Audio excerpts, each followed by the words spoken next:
আজকে সেই নবীর উম্মত পাওয়ার বেশি না কম? তো জান্নাতের বাগানে বসছেন, এটা কোনো ব্যাপার হইলো? কোন জান্নাত?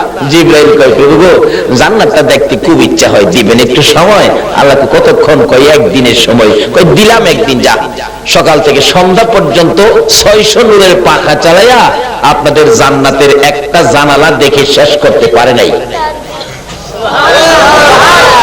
জিবরাইল বলেন প্রভু, হাই হাই, এত কম সময় নিয়া কেন কক্সবাজার আইলাম? এক সপ্তাহ সময় যদি নিয়ে আইতাম কিছুটা দেখতে পারতাম। আইলাম আর গেলাম, দেখা তো হইল না। জিবরাইল আফসোস দেখে আল্লাহ কয়, জিবরাইল হইছে? খোদা গো, একটা কথা বললে রাগ হবেন? কি কথা? আমার 8 দিনের সময় দেন, একটা সপ্তাহ। আপনার বেহেশত এত শুদ্ধ, কি বলেন, বেহেশতের মধ্যে কক্সবাজার আছে না? আপনি যে বেহেশতের বাংলা ঘরে বসবেন, বাংলা ঘরের নিচেই থাকবে কক্সবাজারের নদী, এবং এই নদী লবণাক্ত পানি না, লবণের পানি না তো। এই নদীর থেকে এক গ্লাস পানি বুড়াবেন, মুখে দিয়া দেখবেন এটা 4 মেডিসিনের শরবত। 4টাকে একসাথে করে শরবতের নদী কক্সবাজার হিসাবে আপনার পায়ের নিচে দিয়ে রাখছে। যাক, ওদিকে আলোচনা না। এবার জিবরাইল কে প্রভু একটা সপ্তাহ সময়, আল্লাহ কয় দিলাম। এক সপ্তাহ পরে কিন্তু আর দরখাস্ত করো না। এক সপ্তাহ ঘুরে একটা জানালা শেষ করে দরজার পাড়ের কাছে গেছে। খোদা গো, যা দেখি খালি সাথই লাগে। আর একটু কিভাবে ভাবতাম, আপনারা তো বেহেশতের বাগানে বসা। ইদ্রিস নবী বেহেশতের বারিন্দায় ছিল, পানি খার ঘুরে কয়, খোদা গো, তোমার বেহেশতের বারিন্দা এত ভালো, এত মজা। আমার নবী মেরাজের সফরে গেলে ইদ্রিস নবীর সাথে দেখা, জিজ্ঞেস করে, ইদ্রিস তুমি এখানে? হুজুর আমি তো এখানে বেহেশতে ছিলাম, পানি খাইতাম, পানি খাইতেছি, কি মজা হুজুর পানি। আমার নবীর বোঝায় পানি যে মজা।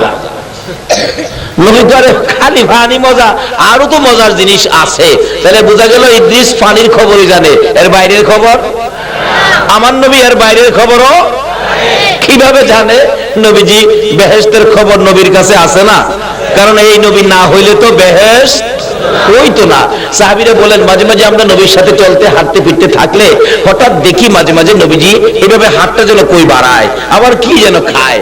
রাসূলকে জিজ্ঞেস করলাম, ইয়া রাসূলুল্লাহ, কই হাত বাড়াইলেন, কি খাইলেন? রাসূল বলেন, দেখো, আমার মন চাইলে আমি হাতটা বেহেশতের ভিতরে বাড়াইছি। মদিনায় দাঁড়ায় হাত বাড়ায়, হাত বেহেশতের ভিতরে ঢুকে। কিছু ফল ফলাদি খাইলাম, তাইলে বেহেশতের ফল ফলাদির খবর আমার নবীর জানা। ইদ্রিসকে, হুজুর কি মজা পানি। নবী বলেন, খালি পানি খাও কেন, অন্য খাবার খাও। ওই যে অন্য খাবার কিভাবে খাবো? ওই যে দেখেন বেহেশতের গেটের লেখা আছে, আখিরি নবী উম্মত নিয়ে না আসা পর্যন্ত কারো জন্য বেহেশতের দরজা খোলা হবে না। আজকে নবী না গেলে বেহেশতের দরজা খোলা হবে না। স্পেশাল বিছনা করে রেখে দিছে, আগে আমরা ঢুকবো, পরে অন্যরা ঢুকবে। কিভাবে ঢুকবেন এটা বোঝার জন্য আজকে সোনার ছেলেরা এই মাহফিলের আয়োজন করেছে। রাস্তা দেখাবে কোরআন হাদিস, কিভাবে ঢুকবেন। আসুন, তৈয়ার হয়ে গেছে, এখন ঢুকাটা বাকি। ঢুকবেন কিভাবে? জিবরাইল তো ঢুকে গেল দেখার জন্য, জিবরাইল কিন্তু থাকার জন্য না। জিবরাইল ঢুকছে কিসের জন্য? আর আমরা ঢুকবো কিসের জন্য? থাকার জন্য। ঢুকলেন, এক সপ্তাহ 600 নূরের পাখা বেহেশতের জানালা শেষ করে দরজার পাটের কাছে, চৌকাঠের কাছে। হাই হাই প্রভু গো, সময় দিয়ে শেষ, কোন সময় চলে গেল। আহা, সর্বনাশ করলাম। কেন? এক সপ্তাহ সময় চাইলাম, আরো কোনো বেশি চাইলাম না।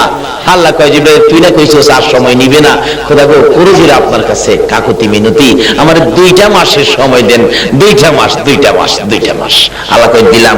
2 মাসে ঘুরা একটা দরজা, একটা জানালা, একটা কোণা খালি দেখে শেষ করছে, বাকি সবই রয়েছে।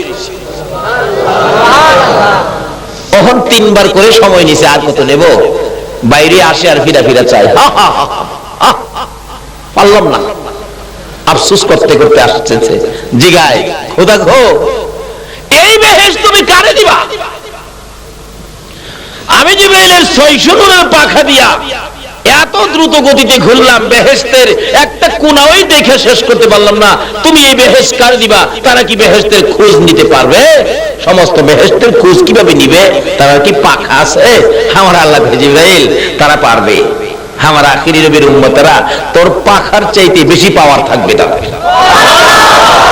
আমার আখিরি নবীর উম্মতের জন্য এই বাজেটগুলি করে রাখছি, তো তারা এর চেয়ে পাওয়ার বেশি হবে। দেখো কোন কি তাদের পাখা নাই, এই পাওয়ার কিভাবে হবে? এদিন থেকে টেনশন ফিল করতেছে। হযরত জিবরাইল একদিন প্রশ্ন করে বসলেন, প্রভু গো, আমি তোমার জান্নাত 2 মাসে 600 নূরের পাখা চালাইয়া একটা কোনা দেখে শেষ করতে পারলাম না। এই বেহেশতের মালিক যাদেরকে বানাইবা, তারা এই সারা বেহেশত কিভাবে হিসাব রাখবে? আমার তো বুঝে আসে না, কিভাবে রাখবে? আল্লাহ তো বুঝে আসে না। তুই কি পরীক্ষা করে দেখতে চাস? আপনি অনুমতি দিলে আমি একটু দেখতাম আখিরি নবীর উম্মতের পাওয়ার আছে কিনা, এই বেহেশতের খোঁজ খবর রাখতে পারবে কিনা। তাহলে যা, ওই মসজিদে নববীর বারিন্দায় যে দাঁড়াবি ফজরের আজানের আগে, যে আগে ভিতরে ঢুকে যে সকলের পরে বাহির হয়, তারে জিজ্ঞেস করিস। আচ্ছা, জিবরাইল মানুষের আকার ধারণ করে নববীর গেটে দাঁড়াইছে। আচ্ছা, নবীর উম্মতের পাওয়ার মাপার ঠিকানাটা কই দিল? মসজিদে নববী নাকি সিনেমা হলে দিছে? ঠিকানাটা কিন্তু পাওয়ার মাপার ঠিকানাটা কই দিল? আপনার পাওয়ার কই গেলে হবে কিছুটা আইডিয়া হয়েছে তো? মসজিদে নববী, অর্থাৎ মসজিদে যাইতে হবে। আর যদি সিনেমা হলে ঢোকেন তাহলে কিন্তু পাওয়ার বাড়বে না কমবে? আল্লাহ কয় মসজিদে নববী। জিবরাইল দাঁড়াইছে গিয়া শেষ রাত্রে, দাঁড়াইয়া দেখে একটা লোক ঢুকছে সবার আগে। চিন্তা রাখছে কোথায় বসছে। আমার দেখে সব লোক বাহির হলো নামাজের শেষে, এই লোকটা বাহির হয় নাই। বারিন্দার থেকে ভিতরে ঢুকে যে দরজাটা দিয়ে বাহির হবে, একটা হাত চৌকাঠের মধ্যে দিয়ে জিবরাইল রাস্তা বন্ধ করে দাঁড়াইছে, যাতে চলে গেলে যাতে ধরা পড়ে, হাত দিয়ে বন্ধ করে রাখছে।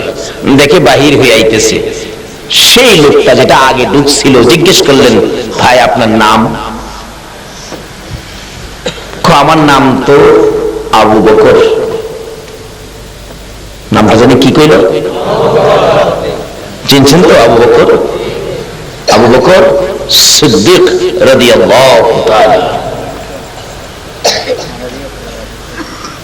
আপনারা নবীর ভালোবাসায় বসে আছেন। আচ্ছা, আবু বকরের ভালোবাসাটা কি এরকমই ছিল না আরো বেশি ছিল? কি যে বেশি ছিল, আসুন সামনে বাড়ি। আমার নাম আবু বকর। রাস্তা ছাড়েন, রাস্তা ছাড়েন। ভাই আবু বকর, আমি তো আপনারে খুঁজতেছি। কেন? আপনার সাথে করার কথা আছে। কি কথা? আপনি কি এখন বলতে পারেন আমার আল্লাহর হুকুম নিয়ে চলাফেরা করে, নবী রাসূলের কাছে যায়, ফেরেশতাদের সর্দার জিবরাইল কোথায় আছে? যে জিগাইতেছে সে কে? মানুষের আকার ধরে বলতেছে। আবু বকর বলেন, ভাই এই সকালবেলা এই প্রশ্ন জিবরাইল কইয়াছে, এটা কি কইলেই জবাব দেওয়া যাবে? যে আমি কালকে সকালে চলে গেলে 2 দিন পরে যদি আপনাদের এলাকার কেউ জিগায়, আচ্ছা তোফাজ্জল সব কই আছে বলতে পারেন? আচ্ছা আপনারা কি পারবেন ঠিকানা দিতে? মাত্র বাংলাদেশ, বৈরূপপুর, চট্টগ্রাম, এর মধ্যে খবর নাই, দেওয়ার ক্ষমতা নাই। এবার জিবরাইল প্রশ্ন করলেন, মানুষ বেশি, ও ভাই আবু বকর জিবরাইল কই আছে বলেন। আবু বকর বলেন, দেখেন জিবরাইল কই আছে বললেই তো হয় না। আচ্ছা আপনি যে এত বড় প্রশ্ন করলেন, আপনার বাড়ি কই? আবু বকর কই, খোদা গো, আমার বাড়ি জিগাইল আমি কি কইতাম? সোজা করে লইব, চিনছ না হারা কারা? আচ্ছা ভাই আমার বাড়ি পরে, আপনি আগে কোন আমার এই কথা না করে, এটা তো কমু হেরে কইব। জিবরিল কয় হ্যাঁ কইব বলে? আরে কয় কি রে, কই আছে না আছে জানে কিভাবে কইব বলে আবার কয়? আপনার বাড়িটা আমিও পরে কমু, মানে আপনার টাগে কয় জিবরাইলের খবরটা। আচ্ছা ঠিক আছে, আমার কিছুক্ষণ সময় দেন। সময় ছাড়া তো জিবরাইল কয়েছে বলা যাবে না। এবার জিবরাইল কয় আচ্ছা আবু বকর 2 মাসের সময় নেবেন? আবু বকর কয় জিবরাইল বাইর করতে এতদিন লাগে নাকি? জিবরাইল কয় তো ধরা পড়ছি, আরো কমায় কোন 1 সপ্তাহ নিবেন? ওই তার আইডিয়া। আরে মিয়া 1 সপ্তাহ সময় লাগে নাকি? তাহলে একদিনের নিবেন? আর না, এত সময় দিন। জিবরাইল কো আমার আইডিয়া শেষ, যে কতক্ষণে বাহির করবেন? আবু বকর বলেন চোখটা বন্ধ করব, চোখটা খুলবো, জিবরাইলের খবর দেব। জিবরাইল কই খোদা গো দরাদ পড়ছে। আচ্ছা আবু বকর এই পাওয়ার কি নবীর ভালোবাসা দিয়া না না দিয়া? আরো জোরে কোন কোন নবীর ভালোবাসা দিয়া? যে নবীর উসিলায় এত কিছু হয়েছে, যেই নবীর শানে আপনারা মিলাদুন নবীর আয়োজন করেছেন, এই মিলাদুন নবী আর কোন নবীর শানে হয়?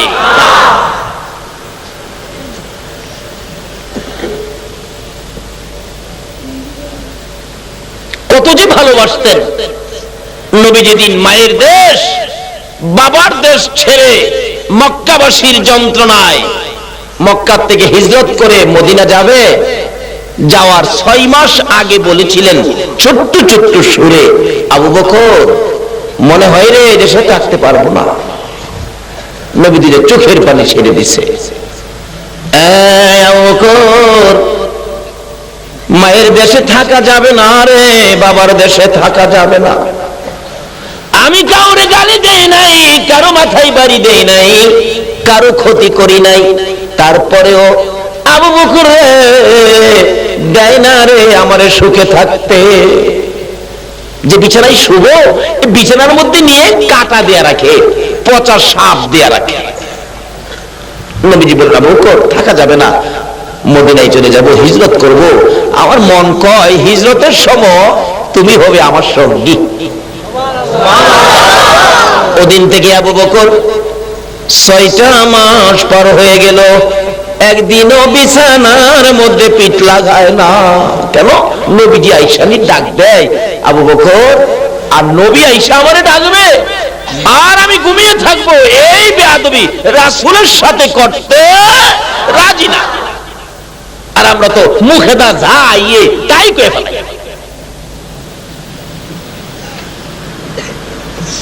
6 মাস পার হয়ে যায়, শেষ রাত্রটা আবু বকর দাঁড়ানোই ছিল শেষ ভাবে, এরকম রাত্র শেষ শেষ শেষ। আসলে শেষ খেলাটাই কিন্তু বড় খেলা হয়, কি কারণ? আর শোন আগে বাড়ি বলতেছিলাম সে নবীর ভালোবাসা দিয়েছে আবু বকর। বলুন কে? আবু বকর বলেন জিবরাইল মাত্রাই শোষা আমারে, এবার বোঝামু তোমারে। চিনারেছে কিন্তু কিছুটা চিনছে, কারণ এই মাফের মানুষ তো মদিনায় দেখি নাই, আপনি কোথাও তো দেখি না এরকম মাফের মানুষ। আপনার বাড়িটা খুহিটা কোন? কয় না আমার বাড়ি কম না। কোন আবু বকর? যে আবু বকর নবীজি বলেছিলেন আবু বকর তোমাকে হিজরতের সময় তোমাকে মনে হয় সঙ্গে নিতে হবে। আবু বকর বলল ওদিন থেকে 6 মাস রাত্রে একদিনও ঘুমাতে নেই। হাদিস শরীফ আসছে 3 জাতের চোখের জন্য জাহান্নামের আগুন হারাম, 3 কিসিমের চোখের জন্য জাহান্নামের আগুন। যেই চক্ষু রাসূলের প্রেম আর ভালোবাসায় জাগ্রত থাকে। আজকে কি আপনারা জাগ্রত না ঘুমন্ত? রাসূলের প্রেমে যারা জাগ্রত থাকে এই চক্ষের জন্য জাহান্নামের আগুন হারাম। 2 নম্বরে হলো আল্লাহর আযাব গজবের ভয়ে যেই চোখ থেকে পানি বাহির হইছে, আল্লাহর আযাব গজবের ভয়ে যেই চোখ থেকে পানি বাহির হইছে, এই চোখের জন্য জাহান্নামের আগুন হারাম। 1 ফোঁটা পানি যদি আজকে কেউ বাহির করতে পারেন, আপনার জন্য জাহান্নামের আগুন হারাম হয়ে যাবে। 3 নম্বরে হলো আমার দেখা যে জিনিসটা হারাম, কোন হারাম বস্তুর দিকে চোখটা গেছে চট করে চোখটা ফিরে এলাওয়া। হারাম বস্তু থেকে যে চোখ ফিরাইয়া রাখছে, এই চোখের জন্য জাহান্নামের আগুন হারাম। তাহলে এক কিসিমের তো আমরা পাইলাম, সেটা হলো নবীর মহব্বতে জাগ্রত। বলতেছিলাম আবু বকর নবীর মহব্বতে এক রাত্র নয়, দুই রাত্র নয়, কয়টা রাত্র জাগ্রত ছিলেন বলুন? একটা না 6 মাস। একটু ঘুমায় না, পিঠ বিছানায় লাগাই না, হিজরতের সামান কাঁধে লইয়া সারা রাত দাঁড়ায় থাকে, দরজার মাঝে কানটা লাগায়া। 6 মাস পর একদিন নবীজি আয়েশা ডাক দিলেন। কিন্তু কখন ডাক দিলেন? যেদিন আমার নবী যে হুজরায় ঘুমিয়েছিলেন আবু জাহেলের নেতৃত্বে। আজকে তো মুরব্বীদের পরামর্শে আমার বলতেছে ছেলেরা, হুজুর আজকে লিয়াকত আলী সদাগর সাহেব এবং আরো কিছু লোক আমাদেরকে যথেষ্ট সহযোগিতার সাহায্য করেছেন। এরকম তো মক্কা নগরীতে ছিল, মদিনাতে ছিল। কেউ ছিল সাহায্য নিয়ে নবীর পক্ষে, কেউ ছিল সাহায্য নিয়ে আবু জাহেলের পক্ষে। এবার আবু জাহেল ডাক দিলেন, নেতা মানুষ তো, 40টা বংশ থেকে 40 জন যুবক আনলেন, আইনা বললেন আজকে রাত্রে মুহাম্মদের ঘর ঘেরাও করে রাখো, সকালবেলা কতল করে দিবা। এরা দাঁড়াইছে চারদিক ঘেরাও করে নবীজির ঘর হুজরা খানি। কিভাবে দাঁড়াইছে? কিতাব বলেন পিঠের সাথে পিঠ লাগাইয়া দাঁড়াইছে, পিঠের সাথে পিঠ লাগাইয়া, যাতে কোথাও বাহির হইয়া যাইতে না পারে। এমনি সময় জিবরাইল বলেন, ইয়া রাসূলুল্লাহ ঘুমিয়েছেন? সর্বনাশ হয়ে গেছে। কি? আপনাকে তো চারদিক ঘেরাও করে ফেলছে, উঠেন। জিবরাইল, কি করব? তরবারি নিয়ে ভাও, তারা আপনাকে কতল করে ফেলবে, তা আমি কি করব এখন? জিবরাইল, হুজুর ভয় পায়েন না, আল্লাহ আমারে পাঠাইছে। সুবহানাল্লাহ। ভয় নাই হুজুর, আল্লাহ আমারে পাঠাইছে। আচ্ছা ঠিক আছে, কি করতে হবে? জিবরাইল এক মুষ্টি বালু নিয়ে, পাথরের কণা নিয়ে বললেন, হুজুর এই কোরআন শরীফের সূরা ইয়াসিন থেকে এই আয়াতটুকু তেলাওয়াত করে এই বালুর মধ্যে ফু দিয়ে বালুটি ছিটাইয়া দেন। রাসূল কয়, ঘরের ভিতর থেকে ছিটাইলে এই পাথরের কণা কি বাহিরে যাবে? আল্লাহ কয়, বন্ধু গো, আপনার দায়িত্ব ছিটান, যাইবে না যাইবে এই দায়িত্ব আমার। নবীজি ফু দিয়ে ছিটাইলেন। আমার আল্লাহ নিজ দায়িত্বে 2টা করে পাথরের কণা সকলের চোখে চোখে পৌঁছাইছে। এই কণাটা কি রহমতের না গজবের? আরে রহমতের কণা পড়লেই তো অবস্থা কি হয়? বেচারা হুন্ডা চালায়, চোখের মধ্যে একটা জাল ফুক পড়ছে, রাস্তার মধ্যে জাল ফুক, হুন্ডা লিয়া গাতার দেশে গা। আর গজবের কণা, পাথরের কণা চোখে পড়ছে, কন্ত টাইন্ডার তাল ঠিক আছে, হাই হাই হাই হাই। আর একটা তো হাই হাই যে করস, মুহাম্মদ তো যাইতেছে গা, হস কি কহ, তরবারি লিয়া মারছে আর কি আঘাত। এই আঘাতে কিন্তু হের বাড়ির পাশের বন্ধু মারা গেছে। হারা হারা মারামারি লাগছে, রাস্তা ফাঁক হইছে। আল্লাহ কয়, জিবরাইল এই ফাঁকে দিয়ে আমার বন্ধুরে লিয়া যা। মদিনার দিকে রওনা হয়। নবীজি বাহির হইয়া আবু বকরের ঘরে এই শেষ রাত্রে, 12টার পরে শেষ রাত্রে আবু বকরের ঘরের দরজায় গিয়ে ডাক দিলেন ছোট্ট সুরে, আবু বকর লাব্বাইকা ইয়া রাসূলুল্লাহ। আসছেন? এই রাত্রগুলো নবীর প্রেমে জাগ্রত ছিলেন। নবীর প্রেমে জাগ্রত এক একটা রাত্রের দাম কত? আজকে কারা আবু বকরের মতো বসে আছেন? একটু লম্বা হবে আলোচনা। নবীর প্রেমে জীবন দিতে পারবেন? সময় দিতে পারবেন? একটা রাতও দিতে পারবেন? আল্লাহ তুমি কবুল করো। তারা পারবে, তুমি কবুল করো। দেখেন ডাকতেছে, ইয়া রাসূলুল্লাহ আমি তো জাগ্রত, আমি ঘুমায় না। এই নবীর প্রেমে রাত্রগুলো জাগ্রত থেকে কি পাইছে দেখেন না। আল্লাহ যে বলছে, বন্ধু তোমার প্রেমে যারা চোখে ঘুম দেয় নাই, আমি তাদের জন্য, এই চোখের জন্য জাহান্নামের আগুন হারাম করে দিলাম।